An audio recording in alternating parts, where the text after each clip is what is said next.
What is going on, guys? Sam Motion here, back with another What If video, and in this video we are continuing the very popular theory of if Goku was born with God Ki.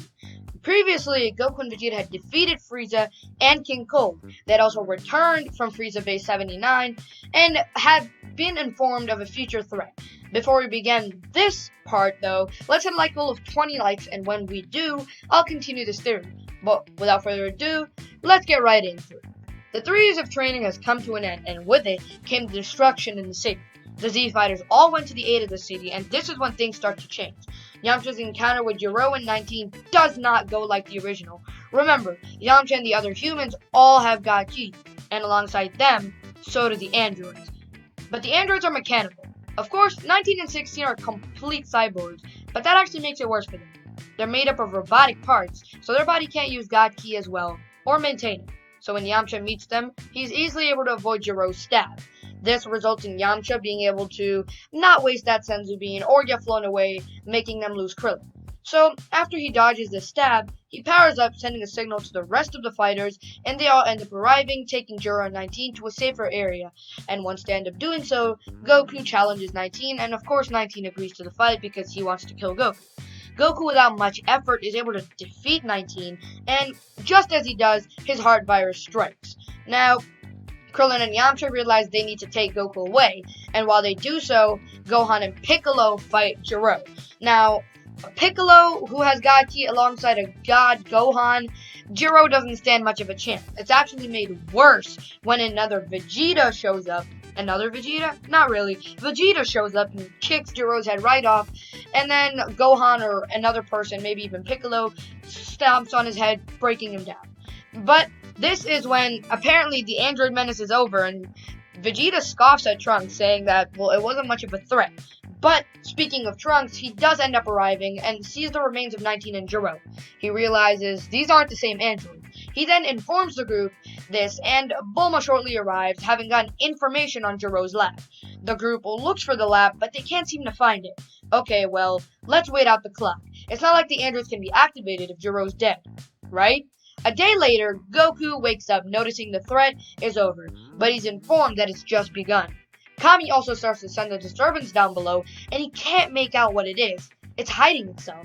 But Piccolo and Kami never end up fusing because there is no need here, since 17 and 18, alongside maybe even 16 here, haven't been released.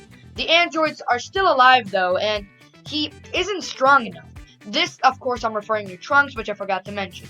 Vegeta, though, scoffs at his older son, realizing this now, that he's pathetic, and if he really needs to beat the androids, get stronger. Vegeta informs him that he needs to train now, or Vegeta is going to beat him down anyways. He powers up to God, and Trunks gets into fighting position. He smirks as he powers up to Super Saiyan as well. Now, the two continue on with their fight, and they're actually pretty close to even. Now, here is why. You might wonder. Vegeta's in Super Saiyan God, and Trunks is in Super Saiyan. There's no match.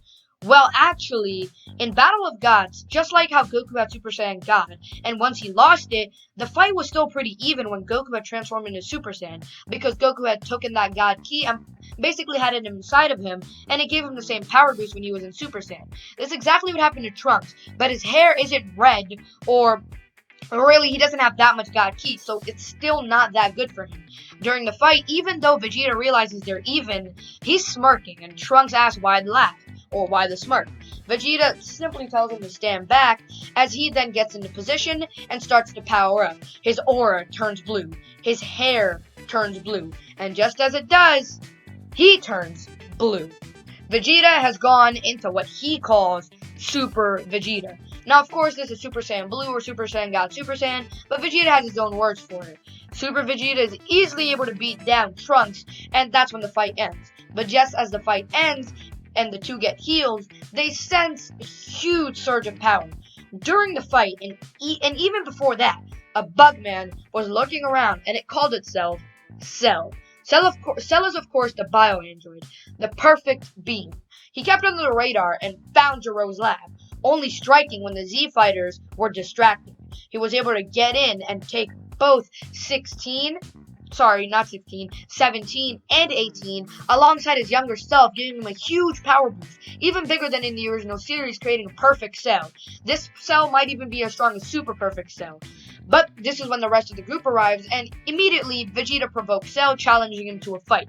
Immediately using Super Saiyan Blue, Cell and Vegeta start their fight. Now, Cell, of course, has God Ki as well, and has had over a decade to learn it because he was born with it, and has kind of evolved with it. He's also a bio-android, being able to adapt way better than even the Saiyans. So he has full control over everyone's power in this What If. Now, Vegeta and Cell are even with each other at the moment, because I can't give an exact power scaling to how this fight would pan out. I'm going to say Cell has Trunks, and Cell has Trunks' DNA, of course, and no Super Saiyan. And the other powers having God Ki as well, he should be on par with Super Vegeta or Super Saiyan Blue Vegeta. So the fight continues to rage on, and Cell is adapting to Vegeta's fighting style, as well as getting stronger as the fight goes on. While Vegeta just throws punches and tries to get Cell down. This just doesn't end up working, and Vegeta gets pushed off. This is when Trunks rages in, and this time, in Super Saiyan God with red hair. Yes, the amount of God Ki put into him, alongside his short experience, he was able to access this, and the boost of seeing his father down, even though God doesn't work well with rage, it was enough, and I'm going to say it does end up happening. But it doesn't make much of a difference here because Cell easily swats him away, and that's when everybody else also dashes in. But they're able to do little to nothing, and finally, Goku and Cell end up facing off. Now, at the start, Goku's using Super Saiyan God, even though he knows Vegeta didn't put much of a chance with even Blue. Goku wants to gauge his own power level with Cells, just like he did with Jiren, even though he knew Jiren was probably up to his Kaioken times 20, if not stronger. Now, this is when Goku realizes that Cell is much stronger than his God form, and he too powers up to Blue. Now, I feel like Goku is about the same strength as Vegeta, if not a bit stronger from the Zenkai he got from the Heart Virus. This would only make Cell and Goku even, though, because Cell had gotten stronger from the fight with Vegeta. With the ability to regenerate cells as well, he would not lose. Since Cell does not have Frieza and Cold's DNA, he would use his own version of the Death Beam after Goku's down to the ground. He pierces Goku through the chest, and on the ground, Gohan's heart drops. He had just murdered his father. With a roar and a scream, Gohan's aura starts to grow from white to a roaring red, and it keeps on going until it reaches the blue aura, same as Vegeta's, same as a deceased Goku, blue. So, what did you guys think about this part? What do you think is going to happen in the next one? How do you think the fight with Cell go? Well, you'll have to find out, of course, in the next part. But, did you like this one? Make sure to drop a like and subscribe. 20 likes, and I'll continue this What If. Hit the bell to be notified when I upload, and thank you so much for watching. I'll see you in the next one. Bye!